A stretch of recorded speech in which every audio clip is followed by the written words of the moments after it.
Hey, welcome everybody.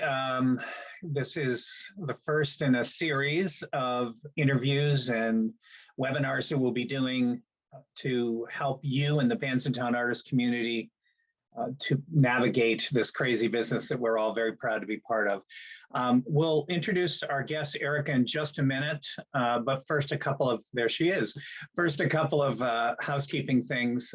This session is being recorded and the recording will be sent to everybody who's registered, whether you're here today or not. After Erica's presentation, there'll be a Q&A, so ask your questions in the chat and we'll be relaying them to her rather at the end. And if she doesn't get to your questions, remember that we're going to do an AMA, an Ask Me Anything, in the Bandsintown artist community, which is free to be a member of. And Jojo will post the link in the chat near the end. So without further ado, our guest is Erica Clayton from TuneCore, who should unmute if she would. There you go. Good idea. So Erica, just give me 1 minute here. I know your job is Senior Director of Client Success, I believe, at TuneCore. Tell me what that means.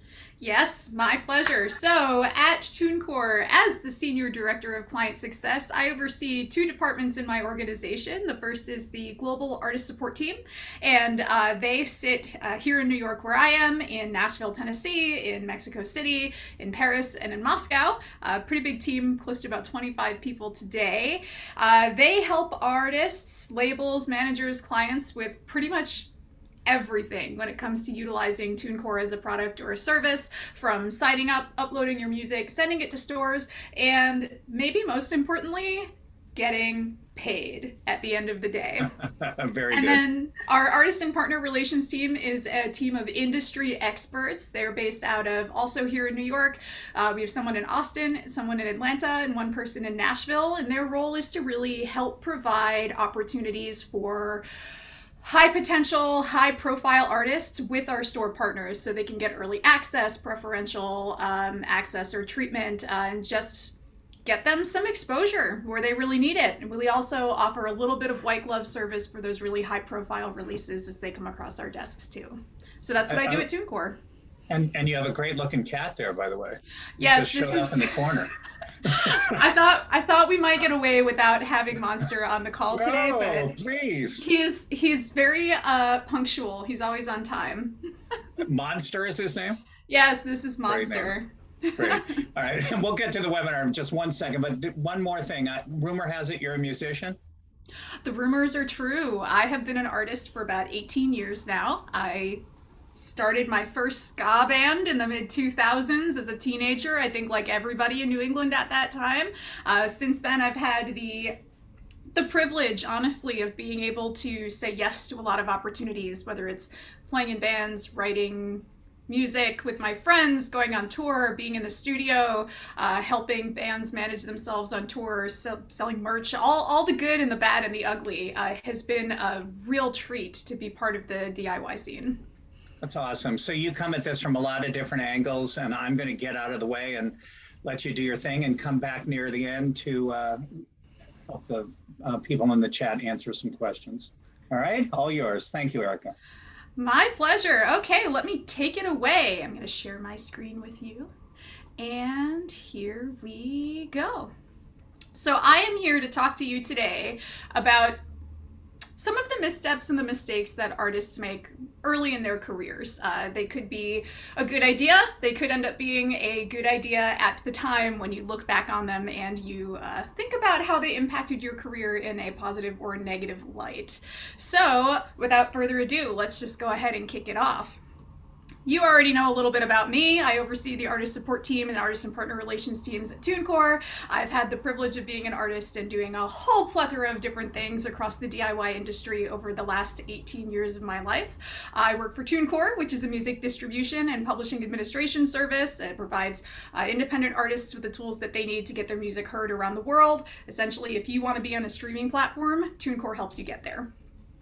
So, who are you? You are an aspiring artist. Maybe you've put out a few releases here or there. Maybe you're ready to put out your very first release. you've played a couple of local gigs, you have a modest following on social media, you are ready to commit and you are hungry for more followers, more streams, more exposure, and not least of all, more money. So you want your next move to be groundbreaking, but will it give you the boost that you need to get to the next level in your career, or is it going to take the ground right out from under your feet, leaving you flat on your face? So let's discuss your next idea, because it might be a good idea. It might become a good idea at the time. So let's talk about your identity as an artist. Picking an artist name is almost as important as the music that you write or whatever you're ready to put out there and release. You should be comfortable saying it over and over. You should be proud of how it represents you, and it should be original.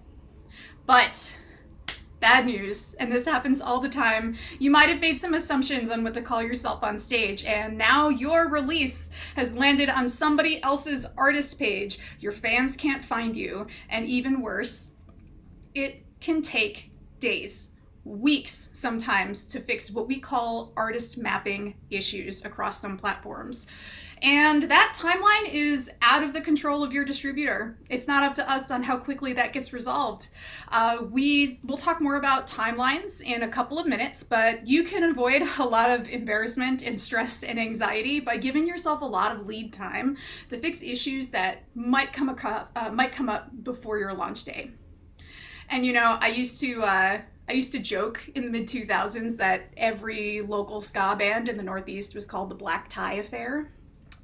So I took a look last night to see how that's going, and it's looking like a lot of things have stayed the same, but we're also seeing a rise of cloak and daggers online. So make sure that you search your artist name before you get too far to make sure that you are doing something new.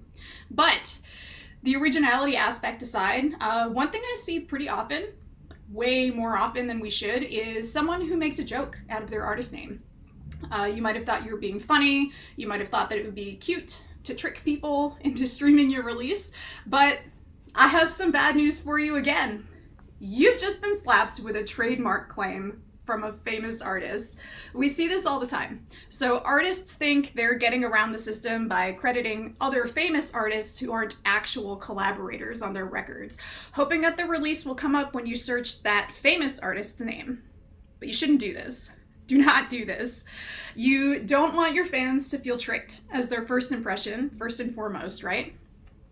Plus, you're probably going to get caught by the store you sent your release to, and that could prevent you from ever releasing music again. You could definitely get blocked from access there if you're not careful. But let's go back to your identity. So you need to have a website and socials set up well ahead of your release date. Everyone needs the basics. Yourartistname.com. Hopefully that'll be available for you. If it's not, you've got to get creative, but don't get too wild because you still want to be easily found. I highly recommend that you outsource your artist and fan bios unless you're a really strong writer. Otherwise, you risk spinning up something about yourself that's cliche or contrived or self-centered in a way that is not endearing. This is another pretty major faux pas that you want to make sure that you get right.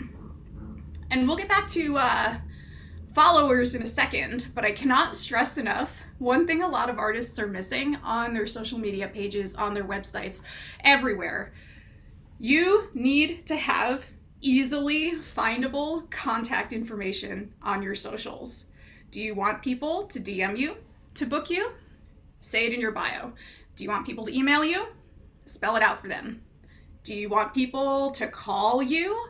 Because even in 2022, people are still calling each other in the music industry, but nobody is going to reach out to you, or you're never going to get their messages if you don't tell them where to go. And this is really basic day one stuff that a lot of people miss because you're just not thinking about it. It's so easy to get in touch with people these days that if you want to hit someone up and book them for a gig, you might send them a message on Facebook without knowing that nobody's monitoring their Facebook page. So make it clear. And speaking of your followers, personal growth is hard enough. Growing your followers often feels impossible, especially when you're up against the algorithm. So your social media setup, you're posting authentic content because the internet can smell a phony a mile away. You have to be authentic. And you're starting to get a little following going, which is amazing. You're probably also getting bombarded with offers from seemingly legit companies in your DMs, and they're promising marketing services that'll guarantee you 50,000 followers in 2 weeks. They're promising you editorial playlisting, playlist covers at major stores like Apple Music, Amazon, Spotify, etc. Thousands, hundreds of thousands of streams they can guarantee you. And you're no fool. You know what all this intention means. The more people that interact with your content, the wider your audience becomes. And maybe you'll catch the eye of an editorial playlister at Spotify, and we all know getting a sick placement on a playlist can really make you a big deal. The prices are pretty reasonable. But I have to advise you, do not take the bait. But maybe you did. And what you found out next, it was too good to be true. Oh no. So now what do? You have been shadow banned. That means your posts have been detected as spam. And although the platform didn't take your profile down, they might as well have, because you're never going to show up in anyone's timeline again. And worst, you have been accused of streaming fraud. So streaming fraud is also known in the industry under a couple of different names. We have streaming manipulation, abnormal store-end behavior, fraudulent store-end behavior, or store-end fraud. It's all the same thing at the end of the day. It's the act of artificially inflating your views, streams, follows, or sales in order to generate revenue or to manipulate your release's popularity in the charts, on playlists, in search results, etc. This often comes in the form of paying a promoter or a playlisting company to help you get more streams, follows, downloads, all of that. Generally, it's a promise of greater exposure on streaming platforms. And I gotta say, this is serious business. Spotify, Apple Music, Deezer, all these streaming platforms routinely check for and remove content that they believe to be violating their terms of service. Spotify's widely agreed upon definition of streaming manipulation covers selling a user account or playlist, or otherwise accepting or offering to accept any compensation, financial or otherwise, to influence the name of an account or playlist or the content included on an account or playlist. So, plain and simple. The biggest consequence of getting wrapped up in fraudulent streaming behavior, whether it's unintentionally, which is usually what happens, or on purpose, is that your music will be removed and you will not be able to redistribute it. Let me repeat it. It's so important. Your music will be removed. You will not be able to redistribute it. Period. Either on a new distributor, on a different platform, nowhere. You will not be allowed to distribute again. Not just the release that was taken down, but any new releases you may have in the future will likely get found and caught and blocked. So, I have to advise, because this happens to thousands of people every year, thousands of well-intentioned people who think that they're doing the right thing by hiring a marketing team to help promote their release ahead of their release date. Do not employ a marketing or a promotion company without thoroughly vetting them first. If it feels too good to be true, it is probably too good to be true, and your entire career as an artist is at stake. This could be a really, really devastating mistake for you. So, now that we have some of the terms and conditions stuff out of the way, not as fun to talk about, but still important. Let's talk about timing. You do not want to sell yourself short on time, Putting out a release is really stressful, so why rush? But if you're like me, you wait until the last minute anyway, but it always backfires. So we're going to talk about 3 things related to timing here. The first is progress over perfection. Do not let perfectionism hold you back. Don't pigeonhole yourself into a specific genre just because you think you should be writing in the same style as your first record or your second record or as somebody else who's really popular. Write the music that you want to hear. Write the music that you like. There's nothing stopping you from remixing, rewriting, remastering a new version of your track. And to the same effect, you don't need to break the bank to have a really great sounding release. In fact, it doesn't even need to sound that great. Lo-fi is in. Lo-fi is always in. Your fans are going to love to hear the progress that you make as you go from being a novice to a professional. And your fans are not going to be fussy about hearing your release if it's not crystal clear, the same way you might hear from artists who have $1 million budgets and state-of-the-art studios to work in. Don't sweat it. There are plenty of low-cost or free DAWs out there for you to get practice with recording, mixing, and mastering yourself if DIY is the way that you want to go to keep costs down. My favorite might be a cliche, but my favorite is GarageBand because it's free, first of all. It's so simple to use, and when you're ready to upgrade to a paid service, you go to Logic Pro, for example, and you're going to see a really familiar interface. You get a lot of practice using tools that exist on the other DAWs. Take advantage of the trial periods for some of these professional DAWs like Audacity, Ableton, Reaper, Logic Pro, Pro Tools. There's a ton of options for you if you want to get your hands dirty on the recording, mixing, and mastering side of things. Next up, collaboration. So we're going to get into the dirty details about licensing in the next section, but first, collaboration. You do not have to do this alone. And I highly recommend that you don't try to, especially if it's your first go. Forget for a minute that every major hit has a long list of songwriters and producers associated with it. Songwriting is pretty hard, even for those of us who do it every day. Writer's block might get you. Maybe you're stuck on a part you just can't seem to actualize. Reach out to your homies, whether it's in your band, in your network, your manager, your online community. Ask for help. Don't agonize over things you just can't seem to get past on your own. You don't need to do that. It's only going to cost you more time in the end anyway, so you might as well reach out and see who can help you out. But be sure that you credit anybody that you work with, but your tracks will be better off with the perspective of a fresh set of ears, especially if you're stuck, blocked in your writing. So I know what it's like to not want anyone to hear what you're working on until it's done, but you have to let go of it if you really want to have a really strong release. Reach out to your friends, ask them for help. The second important part of planning ahead is release planning. Maybe one of the hardest parts of getting your release out the door, maybe the most tedious part. So our best practice recommendation at TuneCore is to have all of your ducks in a row about 4 weeks ahead of your release date. So that means have your release uploaded to your distributor, have it sent to stores. Your release is going to go through a content review process at both the distributor side and at the store side. So it might take a few days to clear both. The review processes are to ensure that your release is formatted correctly. You may need to make changes along the way, which will add a day or two onto the review process.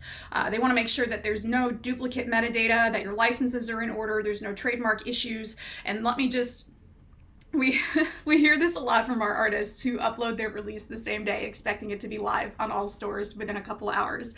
There is no planet where your releases go live on all or maybe any platforms the same day that you submit it to your distributor. So definitely plan accordingly for that.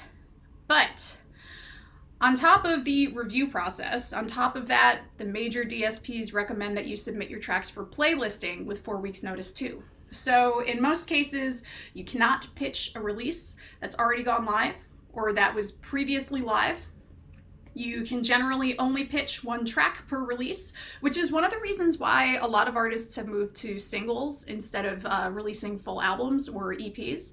The stores encourage you to be authentic in your pitches. You usually get less than 1,000 characters to convince a playlisting team that your track is special enough to make the cut. So make it worthwhile. Don't waste your words on platitudes. And then last but not least on release planning, this is a really great time to claim your artist pages too. So Spotify, Apple Music, Amazon, they all have the ability for you to get access to an admin portal so you can manage your artist page. This is typically where you'll make your playlist pitches too. So it's a twofer. This is where you can set up Canvas for Spotify. This is where you can modify your profile photos, set up artist pick playlists to share with your fans, and where you'll be able to see your streaming and sales statistics once your release is live. But not all DSPs have admin for artist tools like this available. Tidal is one that comes to mind, but Spotify and Apple Music and Amazon definitely do. And you can get access to at least 2 of those before your release goes live to get all those customizations up and running. So, your release day is finally here. And you're so excited. You've hyped up your tracks. You have a listening party. You have another plan to celebrate. You are stoked. And one question I get on panels and in AMAs a lot is about the secret. What is the secret to skyrocketing to fame on the first try? And there is no secret. There's no simple or easy way to get to the top. Every viral video, every single that charts, every playlisted track that comes after a lot of hustle and a lot of hard work. You might have a strong release week and expect those same listeners to stream your release at the same frequency, share it with the same level of excitement they had on the first day, and that's just not going to happen. Momentum comes in waves. Don't let it discourage you. If you don't have a great launch day, I mean, that's okay. It happens. It happens to all of us. But be realistic when you're setting up your hopes and your personal expectations for how things are gonna go. And speaking of being realistic, let's talk about money for a minute. I think we probably all know that being an artist is generally not a decision a lot of people approach with the idea that we're going to be rich and famous. I can definitely still hear my mom telling me no over and over in my head the first time I told her I wanted to join a band when I was a teenager. I know artists who were on the road playing shows, pumping out great albums for a decade or more before they were ever able to pay their bills with their art. And I know even more, way more artists that never reach that milestone. Streaming is not a lucrative business for a lot of artists. You've seen the graphic, I think, probably, that circulates every couple of months online that breaks down the best and worst streaming rates across platforms. And the best conclusion that I can come to is that it is all pretty bad. It's all pretty bad. The rates are not great. And we get this all the time at TuneCore. We get requests to review my sales records. I had 150 streams in January. I should be making more money. Clients sometimes have a misunderstanding of what value a store has placed on their stream or on their art or on their track. Clients think they should be making tens of thousands of dollars on just hundreds of streams. But I have to recommend you should keep your day job for now if you've got one. Keep your day job until you can reliably pay your bills. That does not mean giving up on your dream, but it means being realistic in how long it takes to achieve that dream. And while you're thinking about that, think about what success means to you. Is it fame and fortune? Is it writing your own records? Is it releasing that solo album you've been working on for 5 years? Is it starting a band? Is it going on tour? You don't have to let other people decide what success means to you. Define it for yourself. If you're like me, and you're hoping to achieve the ultimate glory of an RIAA gold record someday, even the goalposts there have changed a lot with the rise of streaming platforms. So although the math is a little bit complicated, here it is at its simplest form. To achieve an RIAA gold record, you need 500,000 units. For the RIAA to even look at your application, So for sales, it's a one-to-one comparison. Somebody buys my album or my single on iTunes, that's 1 unit sold. But for streaming, 1 unit is the equivalent of 150 streams. So that means if you're going by streams alone and you're chasing that gold record just like I am, you need 75 million domestic streams to achieve gold status. It's a lot. Start aligning yourself with what it takes to actually achieve your goals so you can start creating a path to get there.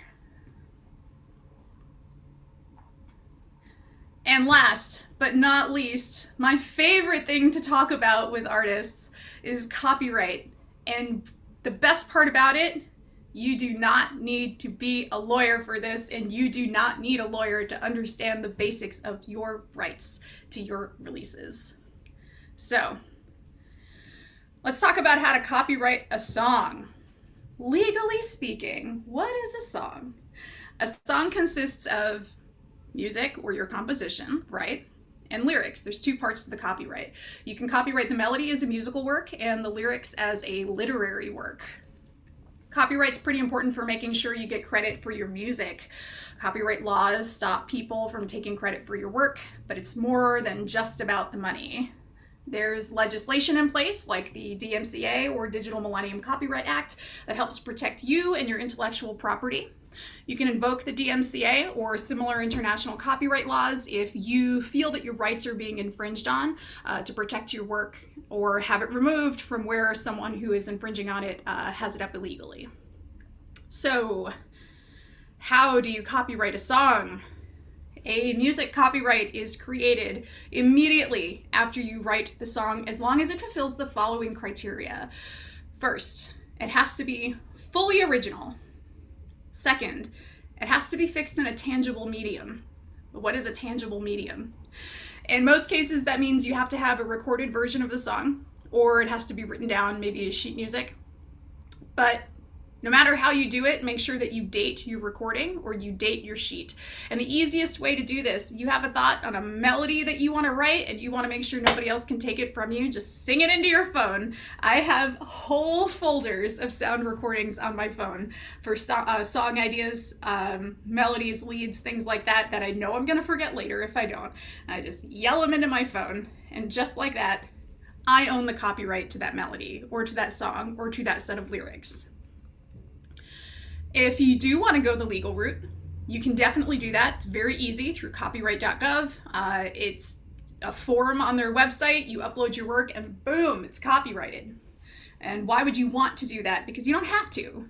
But it might be a good idea because it makes things a little bit more official for you should things get messy down the line and you need to prove that a song is legally yours.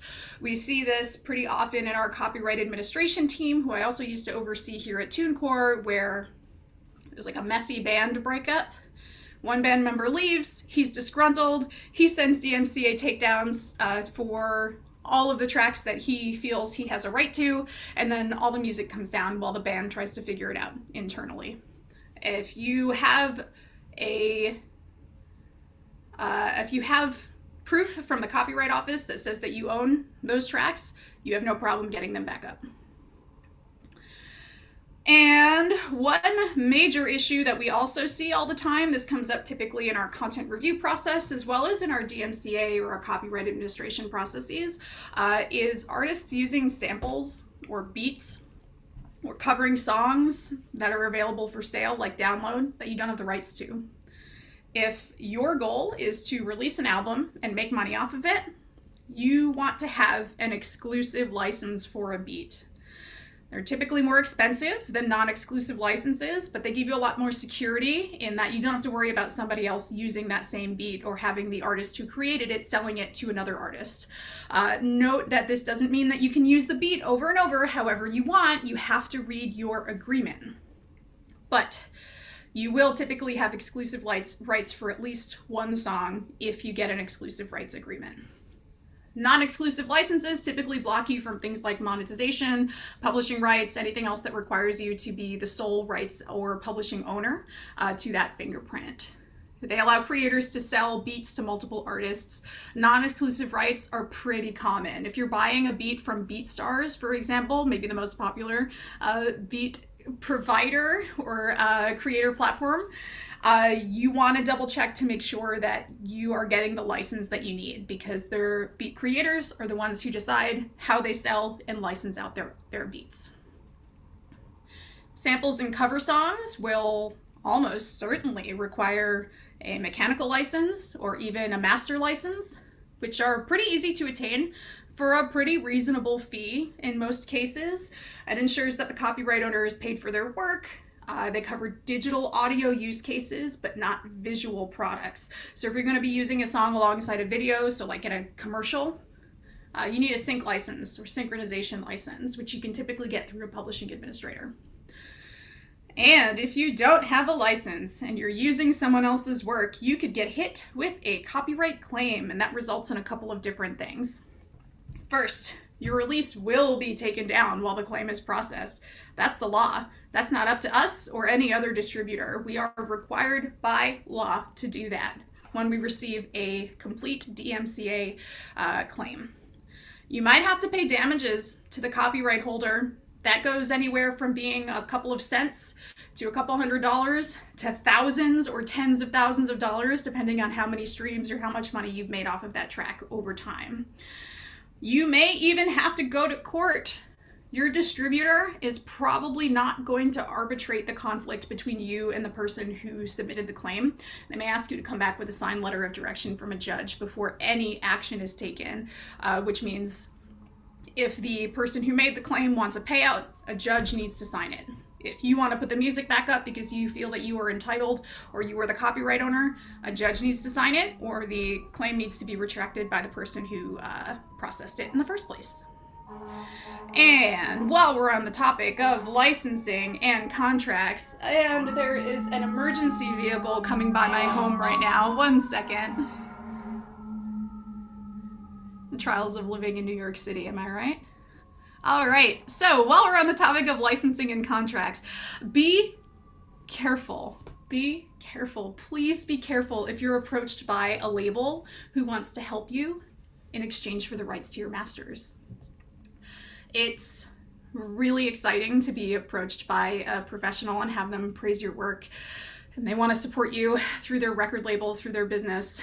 But most of the time, the price of signing a record contract is not going to be in your favor unless you really know what you're doing or you have a lot of power. And typically, if you're a younger artist earlier in your career, you don't have a lot of power. So don't get trapped in a high firm deal that you have to buy your way out of in 5 years. Don't give up complete control of your masters if you don't want to. If you don't want to have someone else decide how your music is used, you have to be sure that you read your agreement before you sign a contract. Have a lawyer take a look at it. Have your friend who knows something about the laws take a look at it if you can't afford a lawyer. It's so important because you might end up in a place where you never own your masters again. You never get them back. You might have signed a 5-firm deal, but after 3 records, you want to leave and go to a different label, or you want to go independent. But you can't do that unless you buy your way out. And the cost of buying yourself out of a contract is so much higher than most artists can afford, that they end up stuck in an agreement that they don't want to be in. So read your agreements carefully. It matters so much that you do this. Always take a second look at any contract that you want to sign, at any license that you buy, any agreement. Look at it carefully. That's probably the best advice that I can offer to anybody, but especially for folks early in their career, to make sure that they don't get sucked into a bad deal. And that's all of my advice. Thank you so much for joining me today. I hope that this was really helpful to you. It was awesome. That was fabulous. Thank you so much. And we've got some questions, but before I do that, I want to just reiterate something that you said early on that just resonated with me, and that was about the contact information.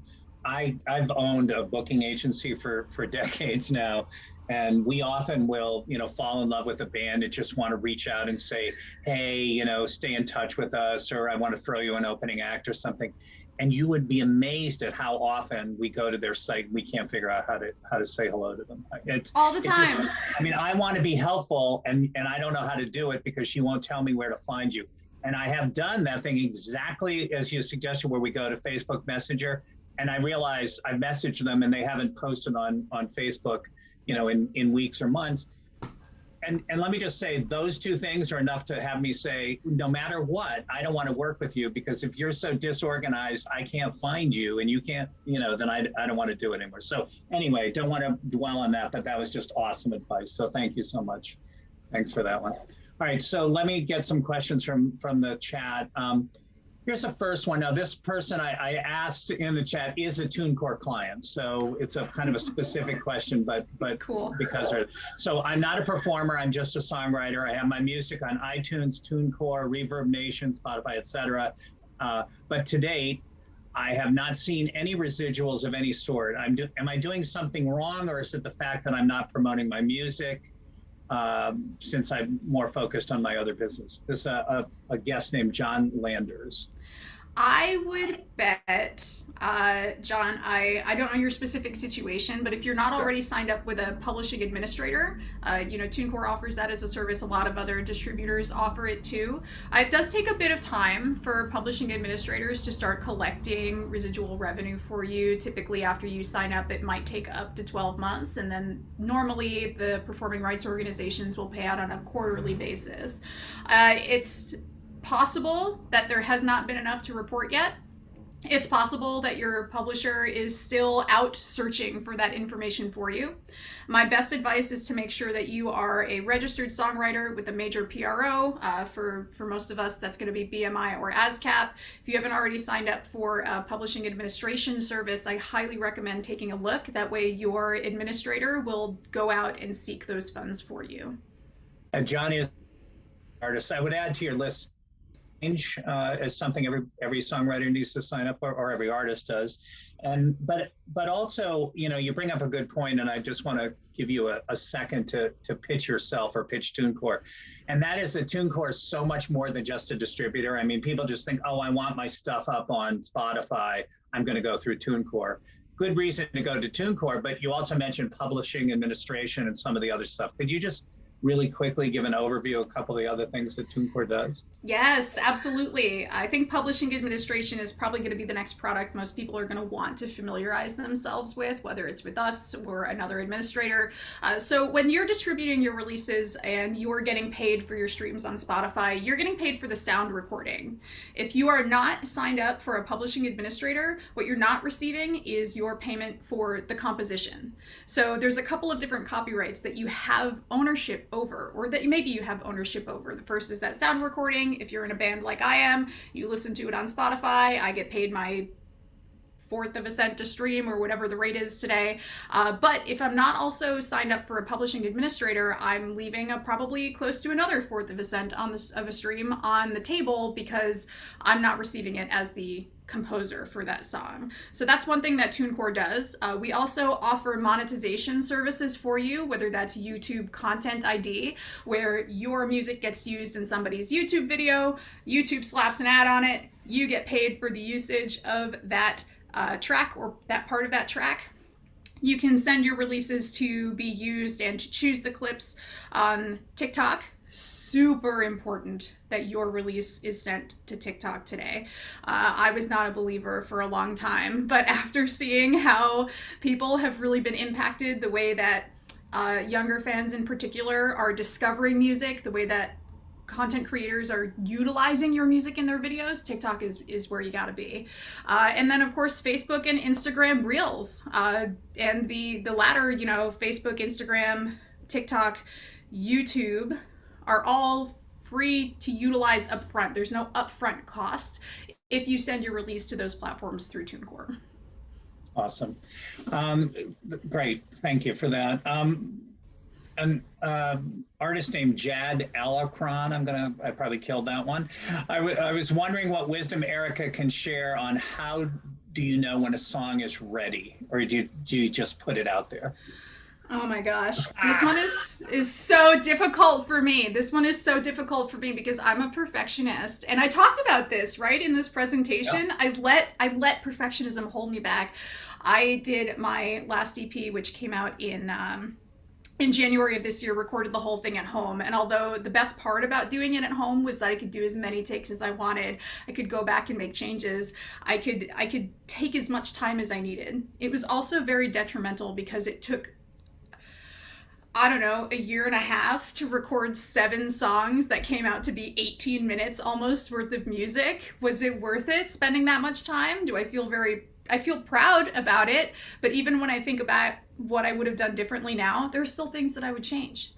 And if I hadn't just let it go and finally let myself see that it was ready and that I could always go back and change it later, I had to accept that it was time. I couldn't keep spending time in it, otherwise it was never going to be ready. It's a very personal decision.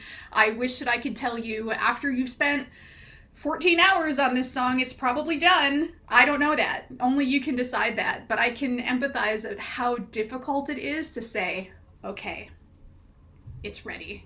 It's ready for everyone else to hear. Awesome. And I'm going to you said you record a record. I'm going to do a shameless plug here and shout out to Bandsintown team member Mike Costa, who played drums on it. Is that right? Yes, he did. All the way from his Awesome. apartment in California. He played drums on the record I did here in New York. We love Mike, so thanks for that. So Jay Howie asks, is there still a market for physical distribution, or do you think the focus should be on releasing singles via digital? That's a great question. A great question. I do think that there's a market, but it doesn't look the same as it was even 5 years ago for physical distribution. Digital is obviously going to be the fastest thing to do to get your release into somebody's hands when they want to hear it. Physical distribution is great if you want to have a really, really nice product like a vinyl record. We're seeing sales for vinyl records go up, although we're also seeing wait times to get vinyl records from plants increase at maybe much higher rate. So it's going to take a long time to get your records back from the plant, but people want them because it's a physical thing you can hold, you can interact with. Whether it's that or it's a CD or a lathe cut or whatever it is that you decide you want to do. Physical distribution might be a smaller market than it used to be, but it is definitely not dead. Just be sure that when you are thinking about how to allocate your budget for your band, that there's a demand for your physical products over things like t-shirts or over download codes or over keychains or tickets to your shows or whatever it is. One thing that I and a lot of my peers in the DIY space do to make sure that you're not overbuying is employ the wonderful pre-sale. Put your thing up for sale first. Let everybody know it's going to take 6 to 8 months, and they're probably still going to buy it. They'll forget they bought it, and then they'll be so excited to receive it in the mail 6 to 8 months later. What a nice surprise. The pre-order is definitely a good way to go if you're not sure how much you want to invest in a physical product. Awesome. Great advice. So Lance Keller asks, how important is it to copyright a band's name, and how is that done? So what you want to do, if you want to do it, is trademark your band name as opposed to copywriting it. It is, in my opinion, not that important. The only reason that you might want to do that is if you think that someone else is going to come up with a very similar or same sounding name, which hopefully they don't, because they took my advice and they checked on Spotify to make sure that they're not already taking somebody else's name. And trademarking is really about confusion. If somebody uses your name, but they're a completely different style of music, there's probably not going to be any confusion over whether this person came to the right artist page to listen to you or showed up at the right show and bought the right merchandise. But if there is a reasonable doubt that somebody might confuse you for another artist or vice versa, it would be worth it to trademark your band name. Personally, I don't think that it's really worth the time and effort. We don't see a lot of trademarking cases come through the copyright or the legal administration team. I think probably out of 12,000 cases we get a year, we might get 2 trademark cases. Awesome. Good. So Helen asked a question I think a bunch of people will ask, and that is, she says, I have a lot of clients on Bandsintown and TuneCore here in Nashville. What's the best way to contact and maybe build a relationship with artist support, artist partnerships, et cetera? So on the Bandsintown end, JoJo will stick an email in there for our artist team, but tell us about TuneCore. Where does somebody start if they need help?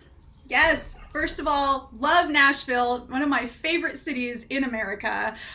We do have an office there locally, and we have a person on our artist and partner relations team local to that office on Music Grow, and a whole squad of support specialists there as well. The easiest way to get in touch with us is through the contact form that we have available on our website. I would be glad to send a direct link to that to the folks that showed up here today. That way you can bypass some of the automated help that we do have set up. But we are going to be doing some events in Nashville over the next forever, I hope. We were just there doing Americana Fest last fall to do an AMA and a mixer to meet a lot of our clients locally. Certainly, if you need artist support, the easiest way is to get in touch through the link that I will send you. If you want to create a relationship with us, I would be glad to get you in touch with our artist and partner relations team, who would really be the ones that could manage that best for you.